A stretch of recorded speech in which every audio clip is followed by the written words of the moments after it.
Chapter 44. The Strangers. It was cold. It had started raining during the early evening yesterday, and it had continued to rain all the way through until dawn. As Jenni woke to greet the new day, she found that her clothes were covered in wet mud and were soaked through. There was a thick frost on the ground, and the sky was overcast, as if the rains of the night had been nothing more than a taste of what was to come. Jenni was feeling more than a little miserable. At least she had managed to get some sleep, despite the rain. However, she had spent most of the night shivering under what little protection a few overhanging branches would afford her, and wishing she had some kind of shelter. This was a half-finished village. A few huts had been fully erected, but they were all in use by those considered by Groma to be the most valuable to the village, namely herself, her two ever-present lackeys, the male heir to the village, who Jenni had learned also happened to be Groma's son, and of course the village chief and the huntress with whom he was spending the night. For the rest of the village, there were only a few temporary shelters, and not even these for the prisoners. For some it had proven to be too harsh a night. 3 of the older harpies in the village had succumbed to the cold, 2 had died during the night, and the 3rd had been so sick come the morning that her friends had put her out of her misery.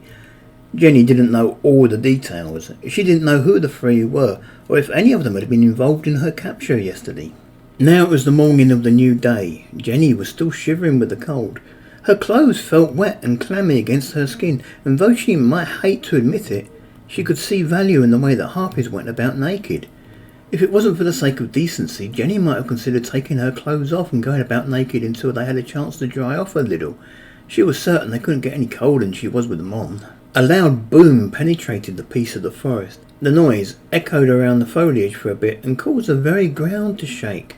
Jenni recognised it immediately. It was the sound of a siege engine being fired, multiplied several dozen times. Jenni was fully aware that the sound could only be coming from one place, the nearby siege of Borton. In a way, this filled Jenni with hope. The sounds of the siege meant that Borton was still in human hands. They still held out against the elven invaders. On average, it took around 20 minutes for the elves to prepare their siege engines for another volley. Before then, she would hear a slightly lesser version of the same boom as the city's own siege engines gave a reply.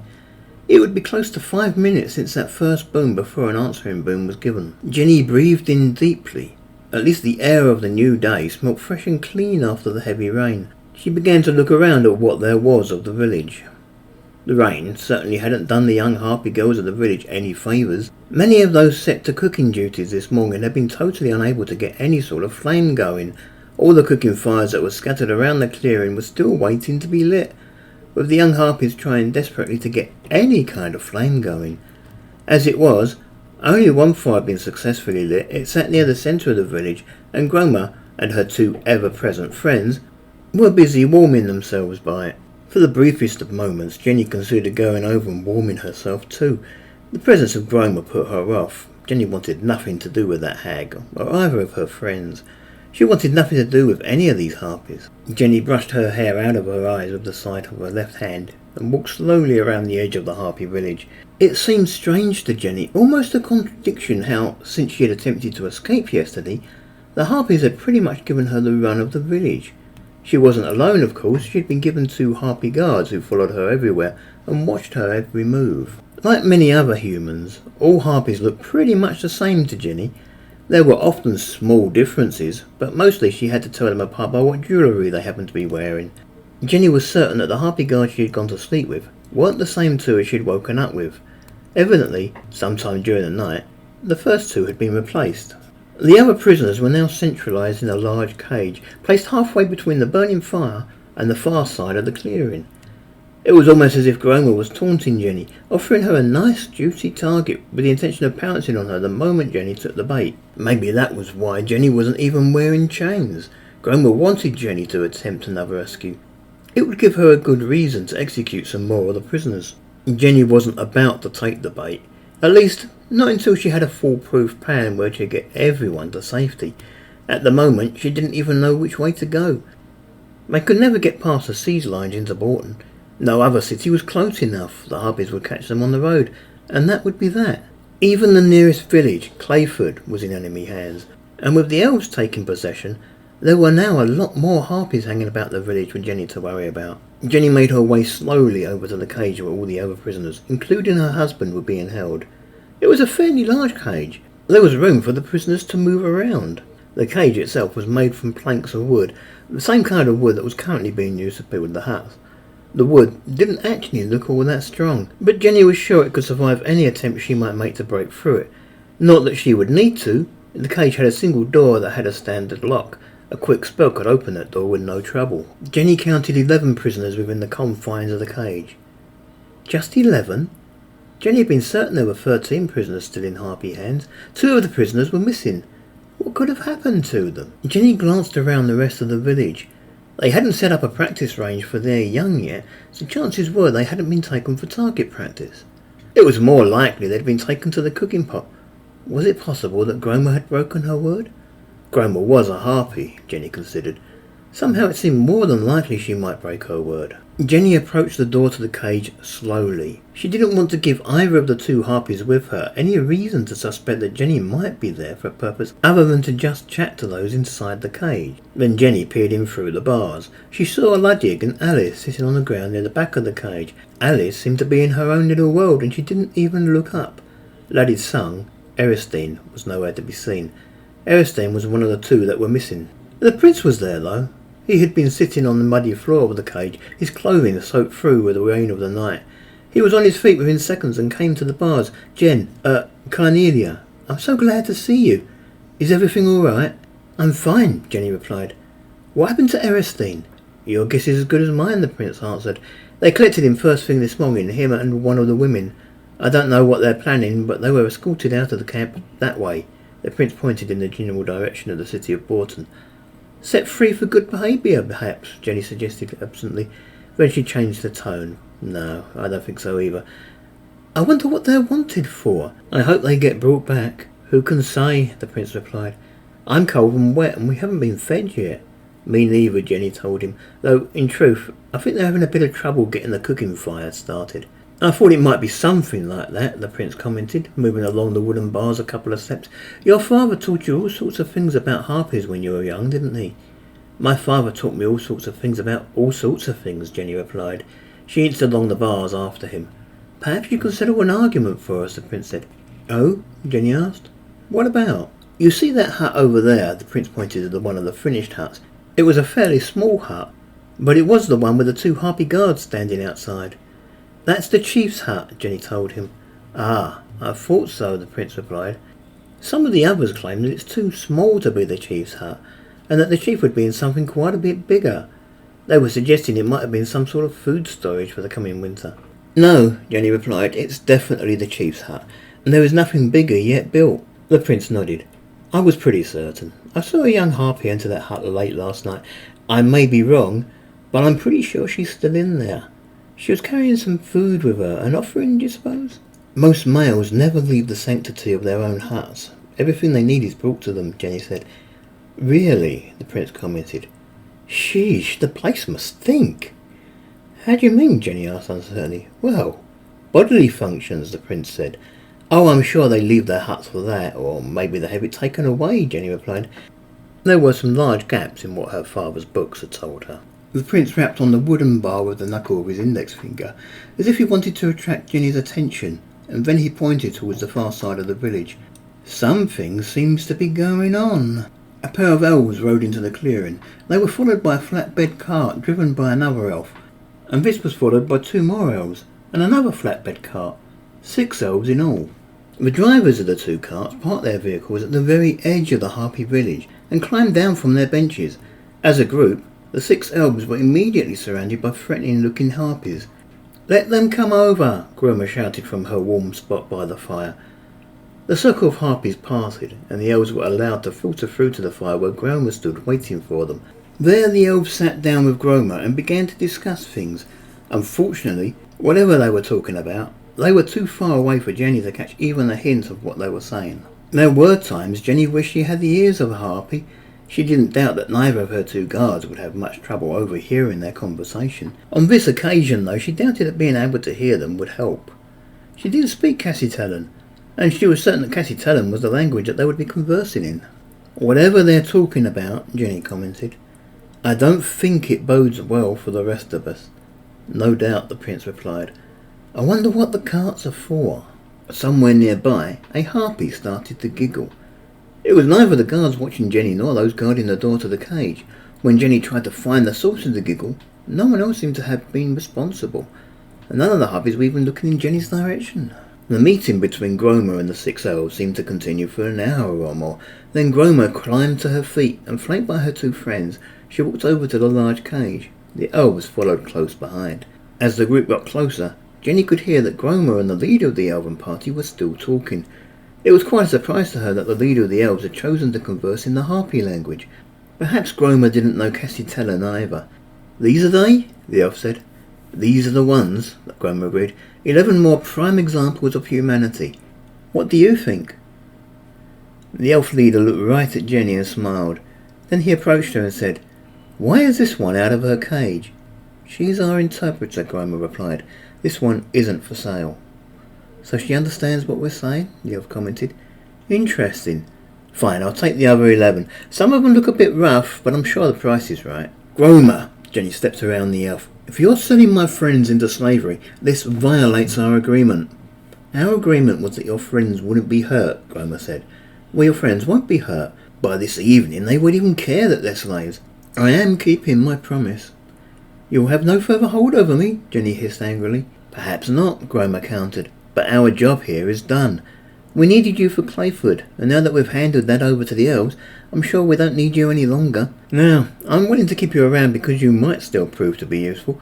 I won't shed a tear for you if you should become too much of a hassle, though. Jenni peered coldly at the harpy for a moment, wondering if Groma had been making an attempt to be ironic. Then she looked at the elf. What could she do? She was unarmed, and there were too many harpies nearby for her to be able to fight her way out of this. The leader of the elves said something to his followers that must have been in Cassitellen, since Jenni didn't understand a word of it. It seemed that Groma did, though, but she protested. Hold it! What about payment? Oh yes, the elf commented. Payment. The elf reached down to a small yet bulky-looking cloth bag that he had hanging from his belt. He untied the knot and handed the bag to Groma. Groma took the bag, opened it, and peered in. Her face broke into a smile, and then she put her hand into the bag and stirred the contents very slowly. Finally, she took a single item from the bag. It was a pebble. It had been nicely polished, but to anyone other than a harpy it had no intrinsic value. Jenni's friends had been sold into slavery for what appeared to be no more than a couple of dozen pretty stones. That's it, Jenni blurted out. That's all these people are worth to you? Good point, Groma replied, rounding on the leader of the elves. What about the 2 we sent you earlier? The samples, the elf commented. We assumed they were gifts. At least Jenni now knew what happened to the 2 who were missing from the cage. Groma looked at her huntresses. Pay up. I shall declare the deal off, and I'll keep these pretty stones as a payment for you wasting my time. Fine, fine, the elf said. He reached into one of his jacket pockets and brought forth 4 more exotic-looking stones. Jenni couldn't imagine why the elf would have any stones in his pocket unless he expected Groma to react the way she had. Once Groma had taken the 4 extra stones, she signalled to the huntresses guarding the cage to unlock it. Then she turned, taking most of the village harpies with her. The elf leader made some off-colour comment to his fellow elves, which Jenni was grateful was in a language she didn't understand. The other 5 elves laughed at the comment. Although she didn't understand a word of what was said, Jenni could imagine the gist of it. She had little doubt that they were joking at how easy it was to get one over on these harpies. So that's it, Jenni said to the prince. Tears were welling up in her eyes, as it began to sink in that she and her husband were about to be permanently parted. What is? The prince asked. The elves made their way to the now unlocked door of the cage and swung the door open. It was at about this moment that 2 more harpies arrived. They cast shadows on the village below as they flew overhead. Their arrival didn't seem significant to Jenni. This was a harpy village. Everywhere she looked there were harpies, so what did 2 more really mean to her? It certainly meant something to the other harpies of the village, though. There seemed to be a sudden panic, as if they were expecting to be attacked. Nearly every harpy in the place was dropping whatever she had happened to be doing and grabbing for a weapon of some kind, be it a bow, a dart thrower, or even something else. The 2 came into land quite close to where the elves, and indeed Jenni herself, was standing. There still happened to be a lot of harpies in the immediate area, and maybe that was why they had chosen that spot. One of the 2 newly arrived harpies looked around the village nervously. She looked in turn at each of the nearest harpies, taking in their weapons and their location. Jenni noticed that she tilted her head slightly to one side as she checked her surroundings. Jenni also noticed that this harpy was wearing a single piece of jewellery, a small pendant or medallion that hung snugly around her neck. The medallion seemed to be glowing with a telltale magical light. The second of the two harpies seemed a little less interested in her surroundings. Indeed, the first thing she chose to look at was Jenni herself. Then she let her eyes slide off Jenni onto the prince and beyond, looking in turn at each of the prisoners in the cage. This second harpy seemed at first to be totally naked, but then Jenni caught sight of the fact that she was wearing a cheap-looking ring. It might look cheap, but it too glowed with a strong magical light. "Are you sure you want to do this?" the medallion-wearing harpy asked. She sounded more than a little uncertain herself. "Did you hear that?" the prince commented. If the other harpy had given any reply, Jenni had missed it thanks to the prince's comment. "I actually understood that." Jenni asked. She looked around at the prince appraisingly. Then she smiled to herself. She had a feeling she already knew what the medallion did. The village certainly seemed to have been stirred up by the arrival of these two new harpies. It seemed that everyone wanted to know what was going on. Harpies left their posts all around the village to pay a visit to these two newcomers. Those working on the huts had stopped working to come and see what was happening. Those returning from hunts dropped off their quills and came straight over, and the children stopped their games. Even the elves had stopped what they were doing for a moment. Jenni couldn't help but feel a little self-conscious as she stood there. The two new harpies had landed so close that as the harpies in the village encircled the newcomers, they encircled Jenni as well. She effectively had a ringside seat. She couldn't help feeling quite nervous. She didn't know these two new harpies. The harpy with the ring had already looked at her once, and although the harpy seemed to have no further interest in her, Jenni couldn't help but feel concerned about being so close. Groma pushed her way through the gathering crowd to the front. She actually looked at Jenni first. Then she turned her attention to each of the newcomers. She paced slowly around them, studying their bodies as if the two newcomers were pieces of meat. Finally, Groma spoke. She was standing behind the two harpies when she did so, but she continued her circuit, pushing her way past Jenni to get back to the front of them. "Who are you? Why are you here?" "I didn't catch that," the prince commented absently. Jenni's attention jumped to the prince for a moment, and then she looked quickly back at the unfolding scene, not wanting to miss anything. Jenni had almost expected the two newcomers to start acting submissive towards the one that was obviously the leader of the village. Soon, though, it seemed that neither of them had any intention of doing so. Then the harpy wearing the medallion blinked once at Groma and said, "We have recently come of age and are looking for a new home." "Why us?" Groma pressed. "Why here?" "You were the first village we came to," the medallion-wearing harpy said proudly. "Really?" Groma replied coldly. She paced around the harpy wearing the medallion warily, and then she turned her attention to the one with the ring. "Does she speak?" "On occasion," the harpy with the ring replied. "So," Groma said, pacing some more, "you've both just turned 8, have no doubt completed your rite of passage, and are looking for a new home, presumably because you don't want children with one who is related to you."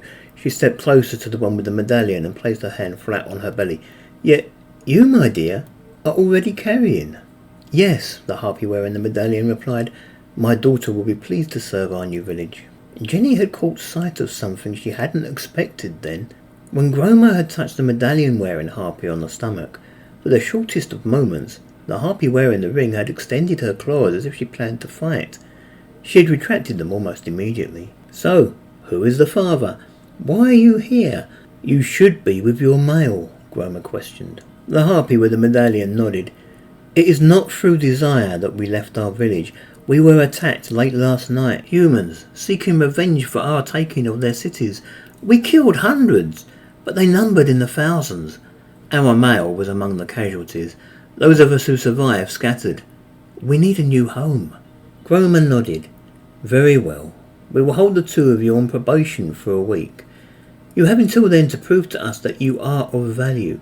If you fail to be of value, or if you upset either myself or the chief, you will be given a one-way ticket to the next life. In the meantime, I will have a chat with the chief about your child, and we will see whether or not she will be willing to accept your daughter into our family." "I understand," the harpy wearing the medallion commented. "Might I ask if I might speak to the chief to petition her on behalf of my child?" "You might not," Groma said simply. "Now go, make yourselves useful. You can help build the huts, you can go hunting, you can do whatever you wish. Remember, we will be watching you and judging everything you do. Make yourselves valuable." That seemed to be it. The meeting was over, and there were 2 new harpies in the village, even if they hadn't been fully accepted yet. Groma made her way back through the cordon, and moments later she was in the air, returning to the warmth of the fire. She kept glancing back towards the cages, but she made no further attempt to leave her comfort zone.